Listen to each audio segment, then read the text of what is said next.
బాబుకి ఇన్ఫర్మేషన్ చెప్పకుండా బాలయ్య బాబు దగ్గర నిజాలు దాచిపెట్టి బాలయ్య బాబు గారిని ఒక వెధవని చేశారు. పెళ్ళి ఆగిపోతే పెళ్లి కూతురు పరిస్థితి ఎలా ఉంటుందో బాలయ్య బాబు పరిస్థితి కూడా అలా ఉంది. రేపు పెళ్ళంటే ఆగిపోతే పరిస్థితి ఎలా ఉంటుంది? పెళ్లి కూతురు ఎంత బాధపడుతుంది, పెళ్లి కొడుకు ఎంత బాధపడుతుంది. 28 కోట్లు లేవంటారా మరి బాలయ్య బాబు దగ్గర? 28 కోట్ల దగ్గర అయిందంట ఇష్యూ. 28 కోట్లు అనేది ఆ సంస్థ ఇప్పుడు 14 రీల్స్ అనేటువంటి సంస్థ 28 కోట్లు అయినప్పుడు 200 కోట్లు పెట్టి సినిమా ఎలా తీశారు? అదే కదా, ఇదే ఇప్పుడు పెద్ద ప్రశ్న. ఇది ఖచ్చితంగా వాళ్ళ దగ్గర ఉన్నాయి.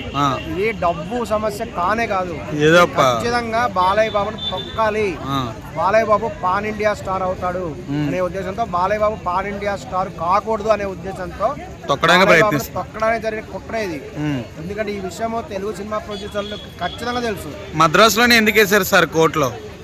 అవును, వీళ్ళంతా తెర వెనుక ఉండి, ఎందుకంటే ఇక్కడ కనుక కేసు వేస్తే ఇప్పుడు బాలయ్య బాబు అభిమానులు బుల్డోజర్ తీసుకొని కేసు వేసిన వాడు ఇల్లు పడగొడతారు.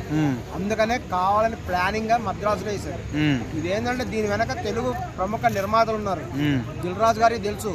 దిల్ రాజు గారు దాదాపు కొన్ని దశాబ్దాలుగా సినిమా ఫీల్డ్ లో ఉన్నారంటే ఆయన తెలియదు ఆ కేసు వేస్తాడని. తెలుసు ఖచ్చితంగా దిల్ బాబు తెలుసు, మెగాస్టార్ చిరంజీవి గారికి తెలుసు, అందరికి తెలుసు. కావాలనే ఉద్దేశపూర్వకంగా బాలయ్య బాబుని నవ్వుల పాలు చేయడానికే. బాలయ్య బాబు రియల్ గా పాన్ ఇండియా సినిమా ఇది. పాన్ ఇండియా సినిమా అఖండ 2 బాలయ్య బాబుని తొక్కేయాలి, ఆ స్థాయి రిలీజ్ అవ్వకూడదు, ఎటువంటి రికార్డ్స్ కూడా బాలయ్య బాబు ఉండకూడదు అనే ఉద్దేశంతో ఈ సినిమాని కూడా తొక్కేసడానికి కేసు వేయించారు. తెరవెనక ఉండి కేసు వేయించారు. సో బాలయ్య బాబు ఫ్యాన్స్ ఏం చేయలేరంటారా? బాలయ్య బాబు గారి ఫ్యాన్స్ ఇప్పుడు ఆగ్రహంతో ఉన్నారు. ఖచ్చితంగా కూడా దీని ఎఫెక్ట్ చూపిస్తారు. ఎవరిని వదిలేదే లేదు. బాలయ్య ఫ్యాన్స్ తగ్గేదే లేదు. దీని గురించి క్లియర్ గా కూడా చూస్తున్నారు తెర వెనక ఎవరున్నారని. వాళ్ళ మీద త్వరలో కూడా బుల్డోజర్ తీసుకుని బాలయ్య బాబు అభిమానులు ఖచ్చితంగా వెళ్తారు. సో సినిమాకి ఏమైనా ఎఫెక్ట్ పడే ఆప్షన్ ఉందంటారా? అదేముండదంటారా? సినిమాకి ఎఫెక్ట్ పడుతుంది. సినిమాకి ఖచ్చితంగా ఎఫెక్ట్ పడుతుంది. ఎందుకంటే ఆ యొక్క కొంతమంది యొక్క మనోభావాలు కూడా దెబ్బతింటాయి. ఇప్పుడు అంత హిట్ అవ్వాల్సినటువంటి సినిమా కూడా సడన్ గా ఆగిపోయిందంటే చాలా మంది మనోభావాలు కూడా దెబ్బతింటాయి. దీనివల్ల ఇంకేమైనా ఉందా దీని వెనక అనేటువంటి అనేక ఆలోచనలు కూడా వచ్చే అవకాశం కూడా ఉంది. సో దీని ప్రభావం కూడా నెక్స్ట్ జనవరిలో వచ్చేటువంటి చిరంజీవి గారి సినిమా మీద కూడా పడుతుంది. ఖచ్చితంగా కూడా చిరంజీవి గారి వరప్రసాద్ సినిమాకి, ప్రభాస్ గారి సినిమా మీద కూడా ఎఫెక్ట్ పడుతుంది. బాలయ్య బాబు గారు మటుకు ఈ యొక్క ద్రోహుల్ని వదిలే క్వశ్చన్ అయితే లేదు. అభిమానులు కూడా ఎవ్వరు వదలరు. దీని గురించి చాలా స్పష్టమైనటువంటి వెనక రీసెర్చ్ జరుగుతుంది. దీని వెనక ఎవరున్నారు, కరెక్ట్ గా ఎదుగుతున్నారు. కరెక్ట్ పర్సన్ గా దొరికినట్టయితే మటుకు చిరంజీవి గారిని కూడా వదలరు.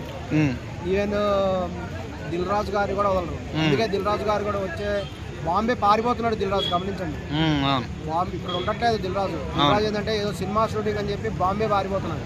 ఇప్పుడు వెళ్ళి కొన్ని నెలల దాకా రానని చెప్తున్నాడు. మరి ఎందుకు ఇప్పుడు సడన్ గా దిల్ రాజు గారే పారిపోవాల్సిన అవసరం ఏంటి? మరి అఖండ 2 సినిమా ఆగిపోవడానికి దిల్ రాజు బాంబే పారిపోవడానికి మధ్యాహ్నం సంబంధం ఉందా అనేది కూడా గమనించాలి.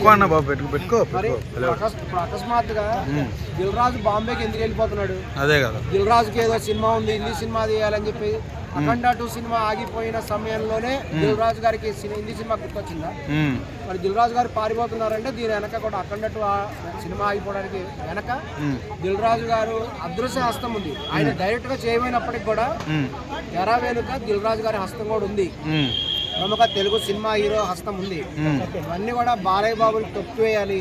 బాలయ్య బాబుని pan India cinema hero Balayya Babu కావద్దు. పాన్ ఇండియా రికార్డ్స్ ఏవైతే ఉన్నాయో బాలయ్య బాబు పేరు మీద ఉండకూడదు అనేటువంటి దృష్టితోటే బాలయ్య బాబు తొక్కివేయడానికే ఇది కుట్ర జరిగింది.